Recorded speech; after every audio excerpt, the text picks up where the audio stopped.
Oi, o meu nome é Aildo, eu sou aluno da Escola de Ensino Técnico do Estado do Pará, ETEPA, Francisco Coimbra Lombardo, e sou aluno da turma de TI 2022 do turno vespertino, e esse é um trabalho de História da professora Gisélida Nunes, e nós vamos estar abordando nessa videoaula o tema nazismo.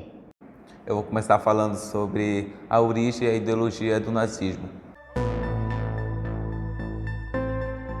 O ano era 1918, quando o fim de um grande evento marcava o mundo.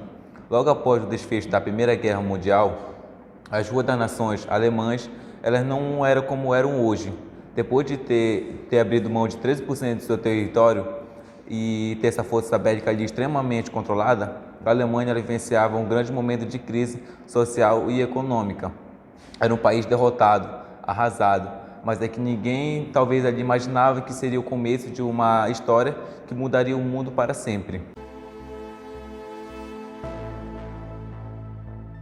A integridade do país, ela andava em corda bamba. O povo ali ele estava desempregado, ele estava sem esperança, eles procuravam algo, ou melhor, alguém em que eles pudessem acreditar. 2 anos depois, em 1920, o movimento ele viu na desgraça alemã uma oportunidade de crescer. Nascia ali o Partido Nacional Socialista dos Trabalhadores, que vocês vão ver que de socialismo não tinha nada. Na verdade, esse movimento ele é um fruto de um complexo contexto pós-guerra, que se baseava em 3 premissas: no antiliberalismo, no anticomunismo e no antissemitismo. Logo, um pouco tempo depois da fundação desse partido, Hitler ele pegou e assumiu o comando. Soldado da Primeira Guerra, Hitler ele entraria em cena ali para reafirmar os valores desse grupo e radicalizar ainda mais a defesa. Com a implementação de suas ideias, surgia assim o movimento nazista, a ascensão do Partido Nazista na Alemanha. Bem, o Partido Nazista ele começou a crescer ali na Alemanha na década de 1920, com discursos antissemitas e nacionalistas.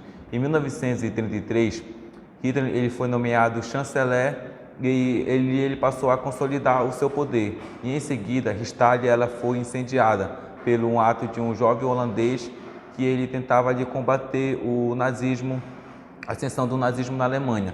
E Hitler ele usou essa oportunidade para jogar a culpa nos comunistas. As leis de Nuremberg que restringiu os direitos dos judeus, elas foram promulgadas em 1935. Os líderes do nazismo, Adolf Hitler e seus principais colaboradores.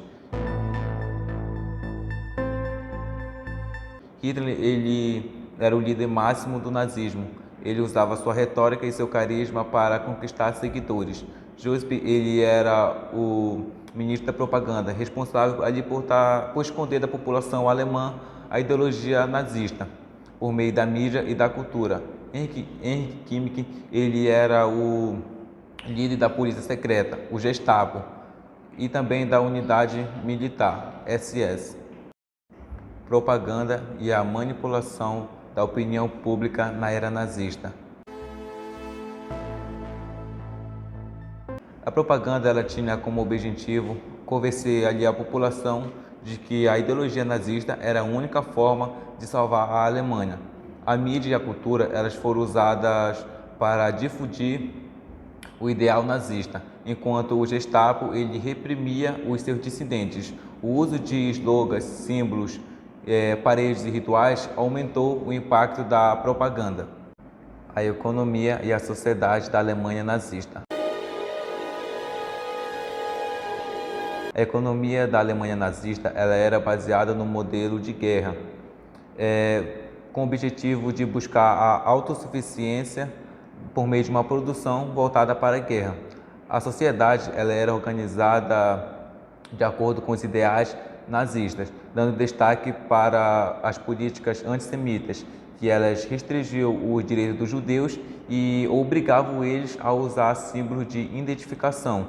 E as políticas de eugênia, elas também foram aplicadas visando a purificação da raça alemã. Política de perseguições aos judeus e às outras minorias. Durante a Segunda Guerra Mundial, o regime nazista liderado por Adolf Hitler implementou uma política de perseguição aos judeus e às outras minorias, como ciganos, homossexuais e pessoas com deficiências, baseada em ideologias racistas e antissemitas.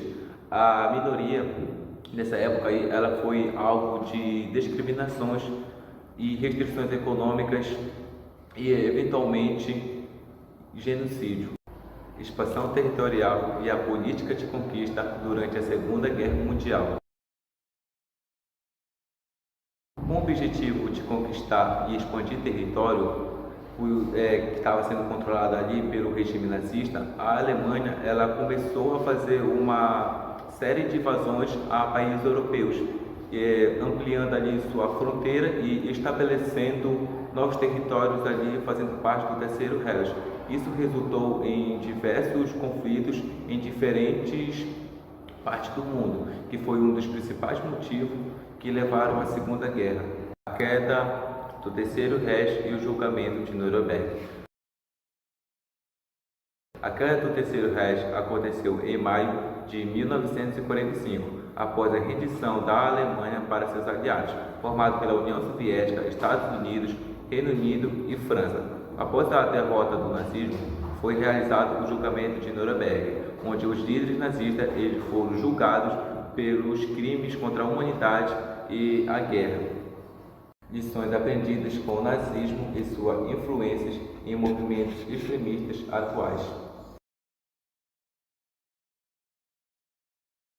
As atrocidades cometidas pelo regime nazista durante a Segunda Guerra Mundial deixaram graves consequências para a humanidade, resultando em diversas legislações de direitos humanos e convenções internacionais com o objetivo de prevenir novos genocídios e crimes contra a humanidade. No entanto, ainda há movimentos extremistas que defendem esse absurdo de ideologia nazista, mostrando a influência duradoura do nazismo em alguns setores da sociedade. O papel dos aliados na derrota do nazismo e a reconstrução da Europa pós-guerra. A cooperação dos aliados foi fundamental para a derrota do nazismo e o fim da Segunda Guerra Mundial em 1945. Após o conflito, foi necessário um grande esforço para a reconstrução da Europa pós-guerra, com iniciativas como o Plano Marshall. Além disso, a formação da Organização das Nações Unidas, conhecido como a ONU, foi uma das medidas tomadas para prevenir novos conflitos e promover a paz e o desenvolvimento global.